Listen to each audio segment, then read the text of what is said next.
دغا ملکیہ تبریزی کے اساتید نے بہت ہی بے نظیر اور مجرب ذکر کے طور پر اس حالت میں بیان کیا ہے۔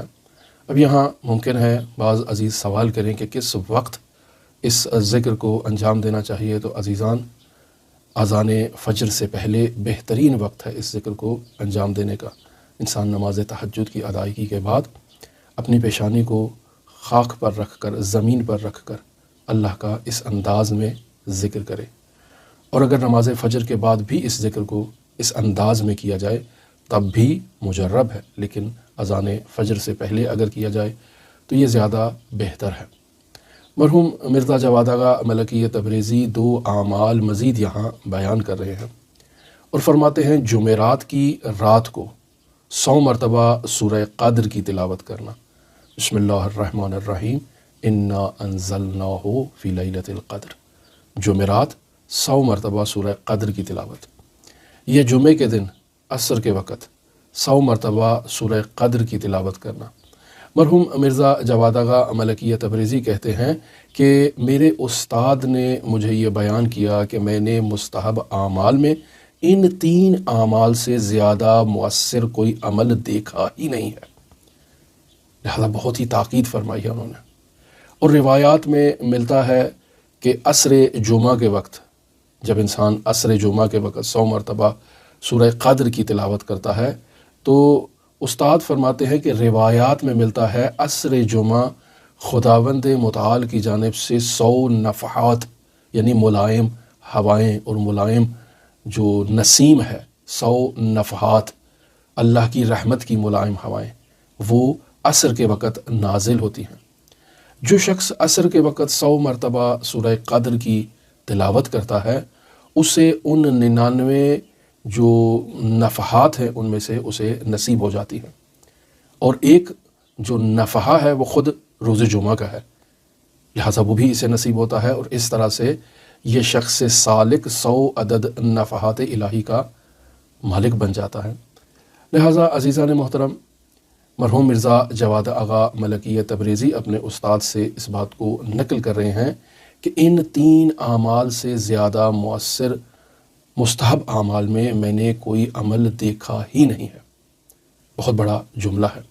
لہٰذا رسول خدا صلی اللہ علیہ وآلہ وسلم کی نورانی روایت، پہلے اس روایت کی طرف اشارہ ہو چکا، میزان الحکمہ میں موجود ہے اور متعدد کتابوں میں یہ روایت موجود ہے۔ فرماتے ہیں اِنَّ لِرَبِّكُمْ فِي أَيَّامِ دَهْرِكُمْ نَفْحَاتٍ، بے شک تمہارے پروردگار کی جانب سے تمہاری زندگی کے ایام میں نفحات ہیں، ملائم رحمت کی ہوائیں اللہ تبارک و تعالیٰ کی طرف سے جاری ہوتی ہیں۔ فَتَعَرَّضُوا لَهُ، ان ملائم ہواؤں کے راہ میں آ کر کھڑے ہو جاؤ۔ لَعَلَّهُ أَن يُصِيبَكُمْ نَفْحَةٌ، شاید اس امید سے تم اس راستے میں آ کر کھڑے ہو جاؤ کہ شاید تمہیں بھی ان رحمتوں سے اپنا حصہ جو ہے وہ مل جائے۔ فَلَا تَشْكَوْنَ بَعْدَهَا أَبَدًا، تاکہ اس کے بعد تم ہرگز شکاوت میں مبتلا نہ ہو۔ بس انسان خداوند متعال سے امید رکھتے ہوئے اگر ان اعمال کو انجام دے، یعنی عصر کے وقت سورہ قدر کی 100 مرتبہ تلاوت کرتا ہے تو اللہ کی رحمتیں جو 100 عدد نفحات ہیں جو جمعے کو عصر کے وقت جاری ہوتی ہیں ان میں سے 99 اس کے نصیب میں آ جائیں گی۔ یا پھر فرماتے ہیں کہ جمعرات کو انسان 100 مرتبہ سورہ قدر کی تلاوت کرے تو اسے یہ نفحات الہیہ اس کے نصیب میں ہوں گی۔ یا یہی طولانی سجدہ کرنا اور اس میں لا الہ الا انت سبحانک کا ذکر کرنا، یہ انسان کو نفحات الہیہ کے قریب کر دے گا۔ یا پھر ایک اور روایت میں رسول خدا صلی اللہ علیہ وآلہ وسلم ارشاد فرماتے ہیں، یہ بھی میزان الحکمہ میں روایت موجود ہے، اطلبوا الخیر دہرکم کلہ، یعنی جو تمہاری زندگی میں خداوند متعال کی جانب سے خیر ہے اس تمام خیر کو اللہ تبارک و تعالیٰ کی جانب سے طلب کرو۔ اطلبوا الخیر، طلب کرو خیر کو، دہرکم کلہ، تمہاری زندگی کے ایام میں جو اللہ کا خیر ہے اس تمام خیر کو اللہ سے طلب کرو۔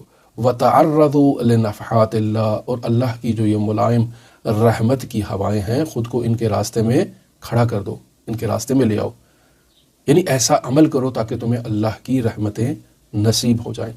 فَإِنَّ لِلَّهِ نَفَحَاتٍ مِّن رَحْمَتِهِ، بے شک اللہ کے لیے رحمت کی ملائم نسیم ہوائیں موجود ہیں۔ یصیب بہا من یشاء من عبادہ، اللہ یہ رحمتیں اپنے بندوں میں سے جس بندے کے لیے مناسب سمجھتا ہے اسے یہ رحمتیں اور یہ ملائم ہوائیں عطا کر دیتا ہے۔